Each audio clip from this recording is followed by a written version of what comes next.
السلام عليكم ورحمة الله وبركاته يا رير أهل ذكري أحبابي حبيباتي غالياتي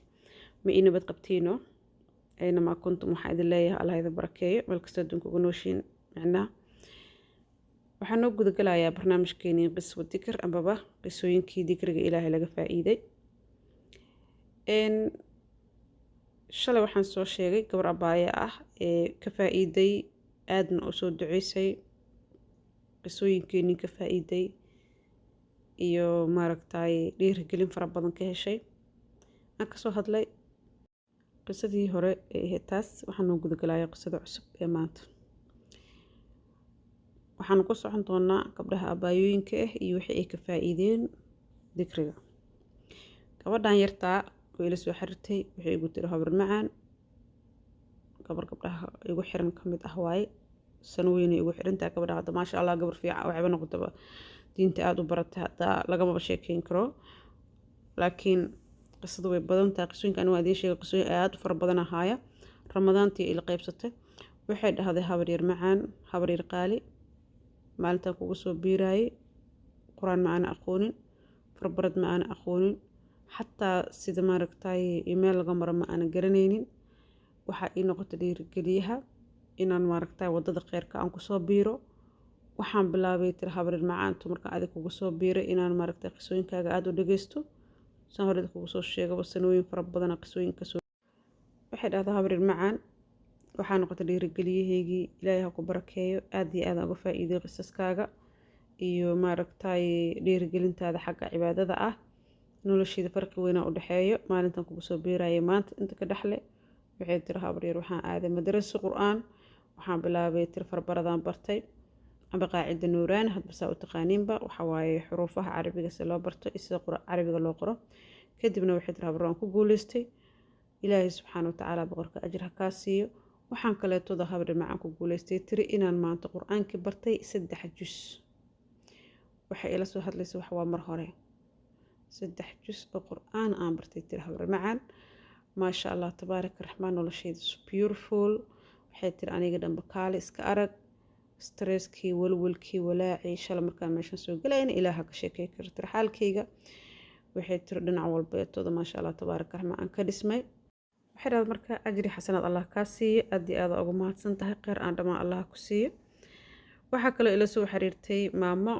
Soomaaliyeed waxay dhahday sida magacayga xataa loo qoro ma aan aqoonin filsan abaay macaan taqaali maalintan kugu soo biiray aad laheeday ee topic ka hadlaysay hooyooyinka iyo sida maaragtay furdad uga kacaan u bartaan wax u bartaan waxbarashada markaa ka hadlaysay aad iyo aad maaragtay uga faa'iiday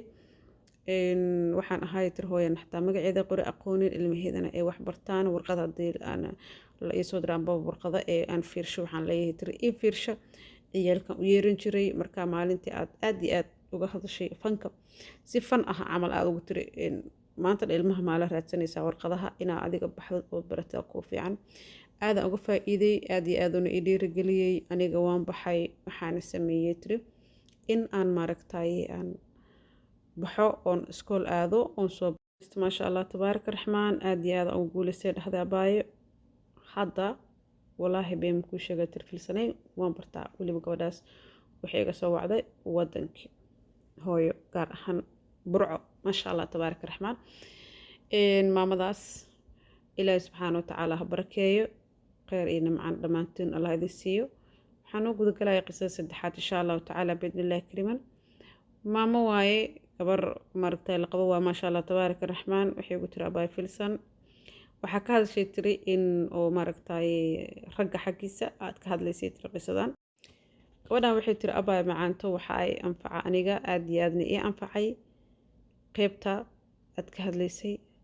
ragga iyo dumarka isqabo familiga problem familiga waxay tiri dibka waxaan ku qabay in aan iga hadlaysan bamoodi jiray hadalladaas markaa tiraahid dibka waxaan ku qabay tirninkayga aad u control jiray jeebkiisaan baari jiray nolosheeda dagaal iyo buuq iyo gurigay aheeday hadda waxaa soo dhan waan joojiyay horta dabcan ahla dikrigana way tahay qur-aanka iyo khayrka nimcada guriga waa lagu soo dabaalay laakiin waxay tiri waxaan joojiyay wiilka jeebkiisa aan baarayay jeebkiisa bardaba ma baarin teleefankiisa ha baarna igu tiri teleefankiisa dabada uma baarin nolosheena waxay noqotay tiri nolol aad u qurux badan successful ah asigana waxay tiri ani afariga ma soo galo anigana kiisa ma soo galo micnaha dad isku kalsoon oo maaragtay aad iyo aad iskugu qanacsanaanahay waxa aan ka sheekeyn jirayna wax jira ma aysan ahayn aniga unbaa shakin jiray oo baari jira wiilka oo aad iyo aad u wareerin jiray tir ka ciidan gabadhaas waxay tiri abaayo waxaan ka farintaa ii reebaysin insha allah waa idiin soo jawaabaya rabbigay hadduu qadaro midda xigtana waxay tahay gabdhaha ahla digriga ahaa ee hore waxaa idinka codsanayaa inaad soo dirtiin waxyaabihii aa faa'iideen insha allahu tacaala biidnillahi kariiman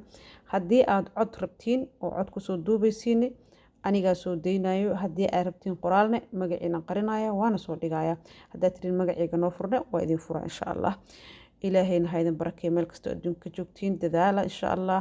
maalintaada bilaaw xabiibaati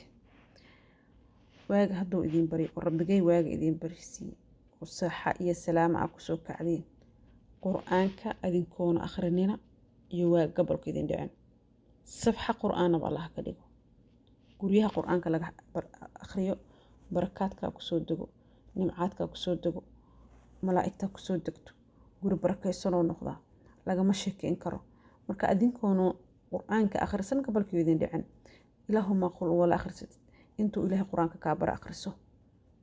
ha yaraysanin ha dhihin intaan yartaa akhrinaya marka mideeda kale waxay tahay ku dadaal dikriga nooc kasta uu yahay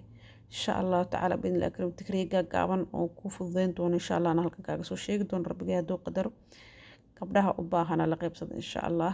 kheyr iyo barako axbaabi asalaamu calaykum waraxmatullahi wabarakaatu السلام عليكم ورحمة الله وبركاته هورسيتان في عنتهاي والله سيدان كوغو مهد علي من قرناي هذا ومهد سنتهاي تيما ججاوي oo go-go-aayo daadanayo markii la shanlada wax badan soo raacayo ee ahayd tantaydii intaan saliidaada aanan baran waa kaasaa saliidaada waa markii ugu horeysay aan saliidan tijaabiyey waxa badan ay haysay maasha allah hadda iga dhamaatay intaas ay ugu jiro maaskii iga dhamaatay shaambadii iga dhamaatay saliidii aayar u isticmaali jiray dhaqaaleysan jiray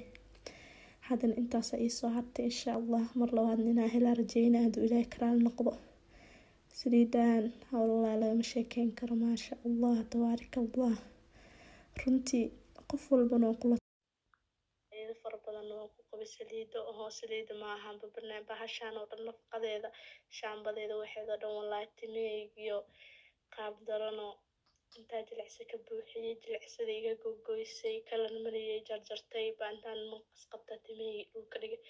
mar alaan marka timo cusub marka ii soo baxeen timiyo qashin oo kale u daadanayo gurigii marka la tirtiraayo timo unbaa laga tirtiraa timo jaro inuu guriga ku dhex yaalaa moodaa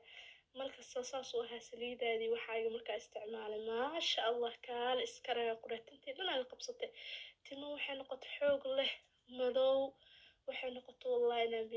been kuu sheegaynin saliid waa saliida besti ah oo maasha allah oo khatar ah ku dhahay isheyda waa qabatay maasha allah